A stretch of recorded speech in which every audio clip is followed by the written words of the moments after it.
உலக அரசியல் வரலாற்றிலேயே இதுதாங்க முதல் முறை ஒரு அரசியல் கட்சி விருப்ப மனு வாங்குறத நேரடி ஒளிபரப்பு பண்றது.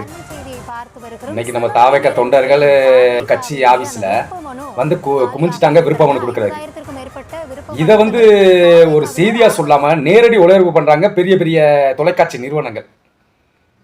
எதுக்கு இப்படி பண்றாங்க? இவங்க பார்வையில தான் இது புது கட்சிய ஒரு 10% 15% ஓட்டு இருக்கு, இவங்ககிட்ட மக்கள் செல்வாக்கெல்லாம் இல்லை, சும்மா சின்ன பசங்க கட்சி அப்படிலாம் சொல்லிக்கிட்டு இருக்கீங்களே.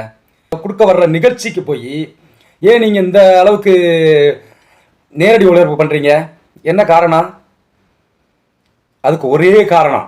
என்ன காரணம் அப்படின்னா, தமிழக வெற்றி கழகம் அசூர வளர்ச்சி அடைஞ்சிக்கிட்டு வருது.